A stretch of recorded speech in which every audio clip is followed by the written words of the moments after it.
안녕하세요. 조용히 형제입니다. 오늘은 복음 시리즈 9번째 시간을 갖도록 하겠습니다. 본문은 골로새서 1장 12절에서 14절이고요. 오늘의 본문을 통해 은혜의 복음이 어떠한 일들을 이루는지에 대해서 배워보도록 하겠습니다. 바울 사도께서 골로새 교회 성도들에게 말씀하십니다. 우리로 하여금 빛 가운데서 성도의 기업의 부분을 얻기에 합당하게 하신 아버지께 감사하노라. 그가 우리를 흑암의 권세에서 건져내사 그의 사랑의 아들의 나라로 옮기셨으니 그의 아들 안에서 우리가 속량 곧 죄의 사함을 얻었도다. 골로새 교회는 바울 사도가 직접 세운 교회가 아니었어요. 이 교회는 바울 사도의 동역자였던 에바브라에 의해 세워진 것으로 보입니다. 비록 바울 사도가 이 골로새 교회를 직접 세우진 않았으나 바울 사도와 골로새 교회는 한 가지 공통점이 있었어요. 그것은 1장 초반부에 발견되는데 바울 사도가 이렇게 말합니다. 우리가 너희를 위하여 기도할 때마다 하나님 곧 우리 주 예수 그리스도의 아버지께 감사하노라.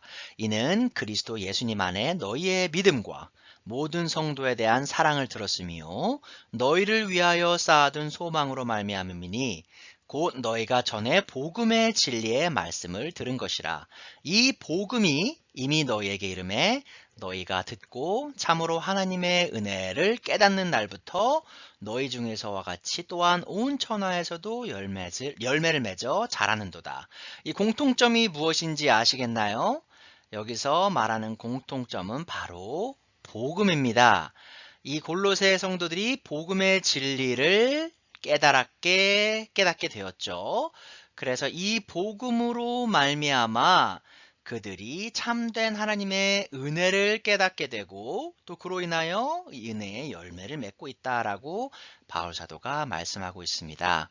바울 사도와 골로새 교회가 가졌던 공통점은 무엇이냐면 이 둘 모두 이 은혜의 복음을 맛보았다는 겁니다.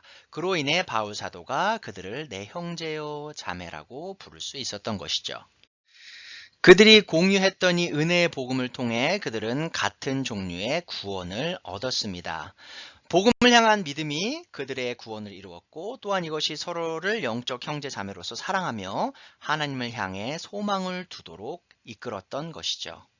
그렇다면 이 은혜의 복음이 우리 삶에 정확히 어떠한 일들을 이루는지 궁금하실 수 있어요. 그래서 오늘 그것에 대해서 좀 더 깊이 있게 공부해 보도록 하겠습니다.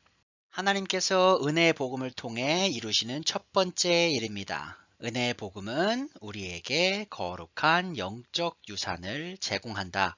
골로새서 1장 12절을 읽어보면요. 우리로 하여금 빛 가운데서 성도의 기업의 부분을 얻기에 합당하게 하신 아버지께 감사하노라 라고 바울 사도께서 말씀하고 있습니다.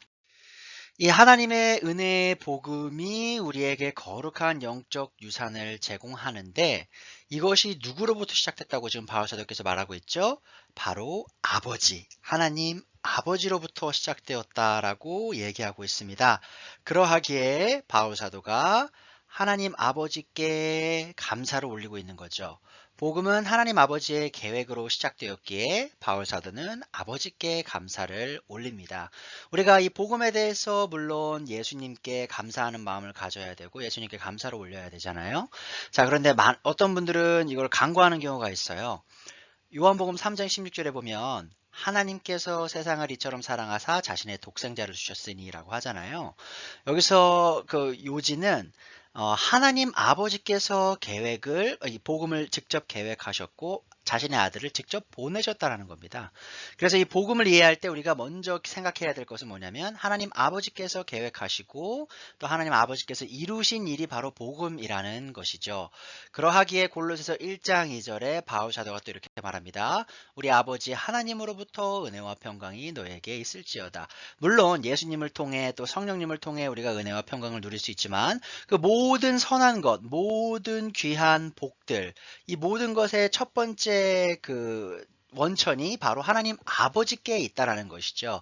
그래서 우리 하나님 아버지께 우리가 이 복음으로 인해 더 큰 감사와 영광을 올려야 하는 모습을 바울 사도가 보이고 있습니다. 이 하나님 아버지께서 우리를 사랑하셔서 보내신 그리스도를 통해 우리는 영원한 유산을 받게 된 겁니다. 이 12절에 보면 기업이라고 번역된 단어가 있는데 혹시 이 기업을 이 땅에서 우리가 사업을 하면서 이제 세울 수 있는 기업이라고 오해하실 수도 있어요. 자, 그런데 여기서 말하는 기업은 그러한 것이 아니고 하나님이 주시는 유업 혹은 하나님이 주시는 유산에 관한 것입니다. 바로 복음은 모든 그리스도인을 하나님의 영적 유산의 상속자가 되게 한다는 겁니다. 자, 우리가 사실 상상만 해도 좋을 때가 있죠? 우리 아버지가 굉장히 유명한 기업의 사장님이셨다면, 회장님이셨다면, 나에게 얼마나 큰 유산이 주어질까? 그런 상상만으로도 기분 좋을 수가 있어요. 우리가 살다 보면. 물질적인 것들에 대해서 이제 어떤 압박을 받을 때, 우리 아빠가 이런 분이었으면, 우리 할아버지가 저런 분이었으면 얼마나 좋을까. 자, 그런데 여러분에게 기쁜 소식이 있습니다. 여러분이 이 땅에 어떠한 부자를 만나시든지, 혹은 그 부자의 자녀들이 어떠한 큰 유산을 받는 것을 보시든지 간에 그런 것들을 부러워하실 필요가 없어요. 왜냐하면 여러분이 복음을 믿으신다면 바로 그리스도 안에서 우리는 하나님께서 주시는 영적 유산의 상속자가 되기 때문이죠. 여러분, 이 땅에서 받는 이 육신의 육적인 상속, 물질적 상속은 우리가 이 땅을 살고 떠날 때 이 땅에 여전히 남게 됩니다. 우리는 그 유산을 가지고 이 땅을 벗어날 수가 없어요. 하지만 하나님이 주시는 영적 유산은 영원히 지속됩니다. 또한 영적 유산을 통해 우리는 하나님 아버지의 자녀로서 그 행복과 감사와 기쁨과 평안을 영원히 느끼게 된다는 것이죠. 우리 아버지가 대통령이라면 얼마나 기쁜 일이겠어요? 자, 여러분들 보십시오. 우리 영적 아버지는 누구시죠? 대통령보다 훨씬 높으신 바로 이 우주 만물을 창조하시며 주관하시는 하나님이시라는 겁니다. 우리가 예수님을 통해 그분의 자녀가 되었기에 법적으로 아주 합당한 유산을 받기에 합당한 상속자가 되었기에 우리는 그것으로 인해 기뻐할 수 있다라는 겁니다.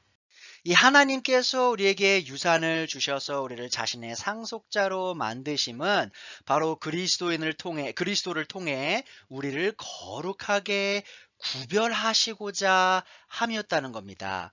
여러분, 유산을 그냥 내 자식에게 아무 생각 없이 주는 부모 없겠죠? 유산을 주면서 그 부모가 자녀에게 내가 너에게 바라는 바가 이렇게 있다. 너의 삶을 이렇게 살아라 라고 분명히 말할 수 있어야겠죠. 그냥 물질만 유산으로 남기고 내 삶의 그 정신과 내 삶의 그 철학을 남기지 않는다면 좋은 부모가 아니겠죠. 그와 마찬가지입니다. 하나님은 좋으신 아버지세요. 그래서 자신의 유산을 우리에게 상속하시면서 우리가 자신의 뜻을 우리 삶 속에서 이루시길 바란다는 거죠. 그것이 바로 거룩히 구별된 삶입니다. 그래서 12절을 다시 보시면 우리로 하여금 빛 가운데 있는 성도의 유산을 얻게 하셨다라고 하고 있잖아요.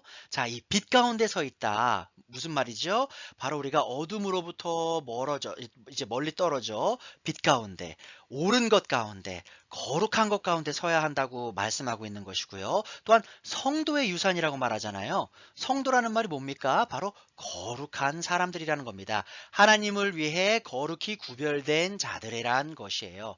그래서 우리가 하나님의 유업을 받을 뿐만 아니라 하나님의 유산을 우리가 누리는 상속자일 뿐만 아니라 하나님 아버지를 더욱 닮아가서 더욱더 거룩함을 추구하는 삶을 살아야 하는 것을 바울 사도께서 지금 말씀하고 계신 겁니다. 하나님께서 은혜의 복음을 통해 행하시는 두 번째 일입니다. 은혜의 복음은 우리들을 그리스도의 왕국에 속하게 합니다. 그래서 골로새서 1장 13절에 바울 사도가 말씀하시죠. 그가 우리를 흑암의 권세에서 건져내사 그의 사랑하는 아들의 나라로 옮기셨으니. 이 구절은 하나님 아버지께서 성도들을 사탄의 왕국에서 건지셔서 자신의 아들의 왕국에 편입시키셨음을 분명히 말하고 있습니다. 13절에 나오는 두 동사가 있는데요. 건져내사와 옮기셨으니 이 두 동사는 그 그리스어 문법에 따르면 부정과거 동사입니다. 이 부정과거 동사는 무엇을 의미하냐? 이 사건이 이미 과거에 일어났다는 거예요.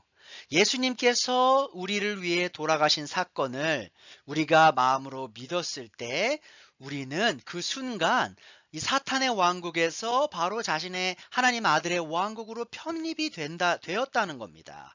자, 그래서 우리가 이 땅을 살면서 그리스도인으로 살면서 열심히 살다 보면 언젠가 내가 하나님의 왕국, 하나님 아들 왕국에 속한 걸 알게 되겠지라고 생각할 필요가 없는 거예요. 우리가 하나님의 이 복음을 알고 그 은혜를 만끽하였다면, 경험하였다면 우리는 이미 사탄의 왕국에 속하지 아니하였고 그분의 아들의 왕국에 속하였음을 알 수 있다라는 겁니다. 이 진리를 통해 내릴 수 있는 결론은 이것이죠. 성도들은 더 이상 사탄의 어둠의 권세 아래 있지 않고요. 그리스도의 빛의 권세 아래 있습니다. 어둠의 권세, 바로 죄죠. 그리고 빛의 권세는 바로 거룩함입니다.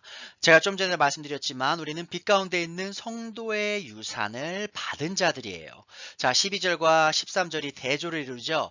우리가 전에 흑암 속에 있는 그 사탄의 권세 아래 있었으나 또 그 안에서 그 흑암을 즐거워했던 자들이나 이제는 예수님께서 우리를 그곳에서 건지셔서 그 빛의 왕국으로 이끄셨기에 우리는 이 빛을 사랑하며 어둠을 멀리하며 또한 이 거룩함을 더욱더 추구하는 우리가 되었다는 겁니다. 그것이 바로 하나님의 성도됨의 의미인 것이죠. 성도인 우리가 그리스도의 왕국에 속하였음을 배웠는데, 자, 그렇다면 그리스도의 왕국의 왕은 누구시죠? 바로 그리스도, 예수님이시죠. 자, 그래서 우리가 여기서 기억해야 될 진리가 있습니다.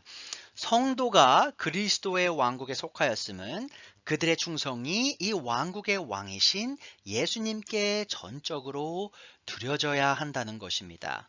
한 왕국에서 백성이 살아갈 때 이 백성이 그 나라 왕국의 왕을 섬기는 것은, 그 충성을 다하는 것은 당연한 것이죠.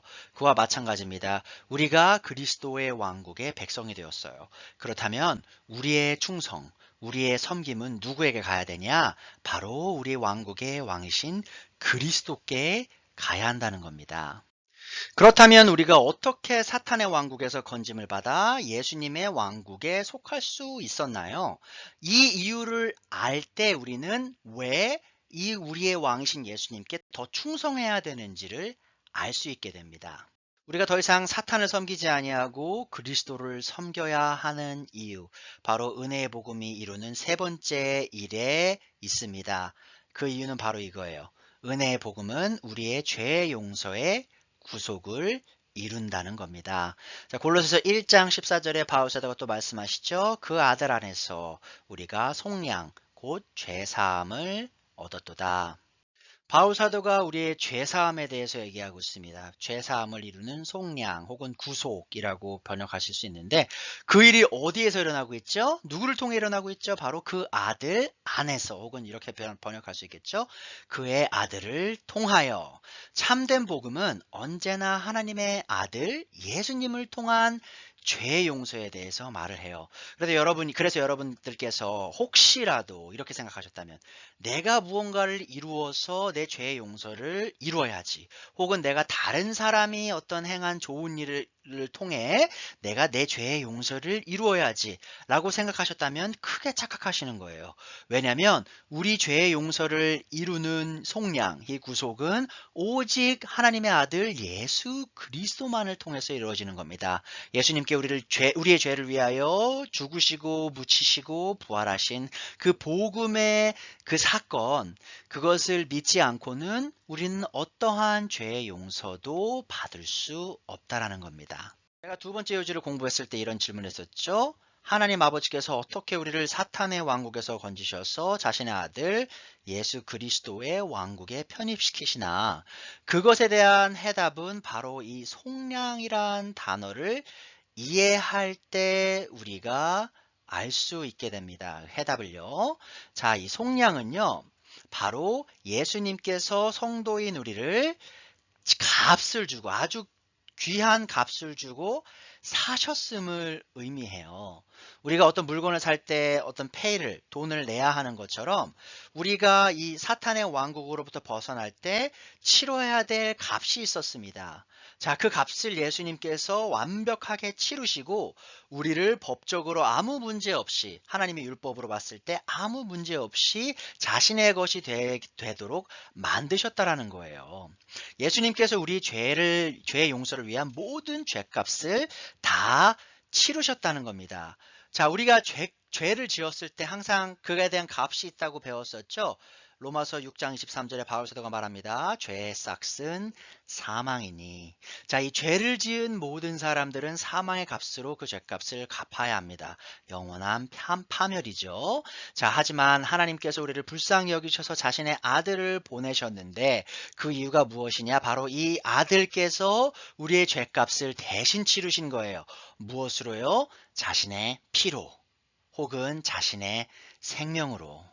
자, 예수님께서 치르신 우리의 죄값은 바로 예수님 자신의 생명이었습니다. 예수님께서 십자가에 가셔서 그 고초를 당하시고 끝까지 그 십자가에서 달려 돌아가신 그 이유, 그것이 무엇이었냐? 바로 우리의 죄값을 치르셔서 우리를 자신의 것으로 만드시고자 했던 겁니다. 이 진리는 우리가 왜 예수님께 모든 충성을 드려야 하는지 명백히 보여줘요. 그렇죠? 나를 위해 생명을 버린 사람이 있었다니, 또한 그분이 단순한 사람이 아니라 하나님의 아들이었다니, 또한 그분께서 자신의 왕국이 있으셔서 나를 자신의 왕국에 편입시키시사 내가 더 이상 나를 위해 사는 것이 아니라 이 땅에 있는 것을 즐기면서 사는 것이 아니라 자신과 영원한 교제를 누리며 자신이 주는 참된 기쁨과 평안을 누리며 살 수 있는 길을 넣으셨다는 그 사실을 알 때, 아, 우리는 더 이상 내가 나를 위해 사는 것이 중요한 것이 아니라 이 나를 위해 생명을 버리신 이 나의 왕을 위해 사는 것이 중요한 것이구나를 알게 되는 겁니다. 그리하여 예수님의 생명값으로 어둠의 왕국에서 빛의 왕국으로 편입된 우리는 더 이상 어둠의 일들에 얽매이지 말고 빛의 자녀로서 거룩한 삶을 살아가야 합니다. 여러분, 예수님께서 자신의 삶을 우리를 위하여 생명을 버리신 그 사건을 들으실 때 어떤 마음이 드세요? 아, 내가 그분을 위해 살아야겠다. 내가 사는 삶이 더 이상 내 삶이 아니요 바로 그리스도 예수님의 삶이다 라고 생각하실 줄로 믿습니다. 자, 그러면 어떻게 우리가 예수님을 향한 충성을 드러낼 수 있습니까? 멀리 있지 않아요. 바로 내가 과거에 했던 어둠의 일들을 버리는 겁니다. 철저히 버리고 이제는 빛의 자녀로서 거룩함을 추구해 나가는 거예요. 거룩하신 하나님을 더욱더 닮아가는 겁니다. 쉽게 설명을 드릴게요. 내가 과거에 어떤 중독된 것들이 있었다면 그것이 뭐 술이 될 수도 있고요. 마약이 될 수도 있고요. 혹은 또 야한 동영상, 포르노가 될 수도 있고요. 그러한 것들에 얽매여 있었다면 이제 더 이상 그런 것에 얽매이지 아니하고 다 청산을 하고요. 빛의 자녀로서 내가 과거에 내게 쾌락을 주던 것을 위해 사용하던 내 돈, 내 시간, 내 에너지를 이제 하나님을 위해 사용하는 거예요. 내가 밤새도록 전에 게임을 하는 사람이었다면 이제는 내가 밤새도록 하나님의 말씀을 읽고 하나님께 찬양을 올리는 그런 사람이 될 수 있겠죠. 내가 전에는 내 돈을 도박에 사용하는 사람이었어요. 그러면 이젠 더 이상 내가 돈을 도박에 쓰지 않고 하나님의 사역을 위해 쓸 수 있는 사람이 되는 겁니다. 자, 그를 통하여 우리가 하나님을 향한 그의 아들 예수님을 향한 충성을 드러낼 수 있다라는 겁니다. 오늘의 말씀 정리하도록 할게요. 우리가 첫 번째로 했던 질문이 뭐였죠? 은혜의 복음이 이루는 일들이 무엇인가요? 자, 세 가지 일들에 대해서 배웠습니다. 첫 번째, 은혜의 복음은 우리에게 영원한 영적 유산을 제공하여 땅의 것들에 얽매이지 않게 돕는다. 두 번째로 우리가 배웠던 건 이겁니다. 은혜의 복음은 우리들을 그리스도의 왕국에 속하게 하여 그리스도께 완전히 충성된 삶을 살게 합니다. 세 번째로 공부했던 것은요. 은혜의 복음은 우리의 죄의 용서에 구속을 이루어 죄와 구별된 거룩한 삶을 살게 한다라고 배웠습니다. 제가 말씀을 마치면서 여러분에게 몇 가지 질문을 드리고 싶습니다. 여러분의 소망은 이 땅에 유한한 물질에 있습니까? 아니면 하나님께서 주시는 영원한 유산에 있습니까? 여러분, 이 땅에 얽매여서, 이 땅의 것들에 얽매여서 많이 힘들게 사실 수 있습니다. 하지만 여러분이 그리스도인이라면 사실 더 이상 그렇게 사시면 안 된다는 겁니다. 왜냐하면 우리의 소망은 이 땅에 있지 않아요. 물론 이 땅에서 사는 것이 중요합니다. 열심히 잘 살아야겠죠. 하지만 우리의 궁극의 소망은 이 땅에 있지 않아요. 바로 하나님이 주실 영원한 유산에 있습니다. 이것은 마치 우리가 군대에 2년 다녀오는 것과 같아요. 요즘 한 1년 6개월 가죠? 제가 이제 군대를 다녀왔을 때 2년을 다녀왔는데 우리가 군대에서 물론 열심히 잘 살아야 합니다. 하지만 우리가 군대에서 영원히 있을 것처럼 살지 않잖아요. 이 군대에서 2년이란 시간이 이제 시작되면 매일매일 카운팅을 하죠. 그리고 이제 마지막 날이 되었을 때 내가 이제 다음 날이면 민간인이 된다라는 생각을 하잖아요. 그러면 사실 군대에서 있었던 어려웠던 일들 다 추억이 됩니다. 그리고 더 이상 군대에 얽매일 필요가 없어요. 내가 내일 전역하는데 오늘 있는 문제가 무슨 문제가 되겠나? 그냥 그렇게 가볍게 생각하고 넘어갈 수 있는 그런 사실이 있죠. 자, 그것과 마찬가지입니다. 우리가 이 땅에 사는 게 어려울 수 있어요. 힘들 수 있습니다. 하지만 우리가 이 땅이 끝이 아님을 알기에 이 땅이 끝나고 영원히 누릴 하나님의 유산이 그리스도 안에 있음을 알기에 우리가 이 땅에 소망을 두지 않고 하나님께 영원한 유산에 소망을 두는 그런 삶을 살아갈 수 있게 되었다는 겁니다. 두 번째 질문입니다. 여러분은 예수님의 왕국에 속하셨나요? 하나님 아버지께서 여러분을 어둠의 왕국, 사탄의 왕국에서 건지셔서 자신의 아들 예수님의 왕국에 편입시키신 사실이 있나요? 자, 그렇다면 여러분의 왕이신 예수님께 충성을 다하고 계십니까? 백성이 그 왕국의 왕에게 충성을 다하는 것은 너무나 당연한 겁니다. 우리가 그 당연한 일을 하고 있느냐? 자, 많은 분들이 그 당연한 일을 하지 못하는데 문제가 있는데 우리가 예수님께 충성을 다하는 일, 그것이 바로 우리 그리스도인의 삶의 목적이며 목표입니다.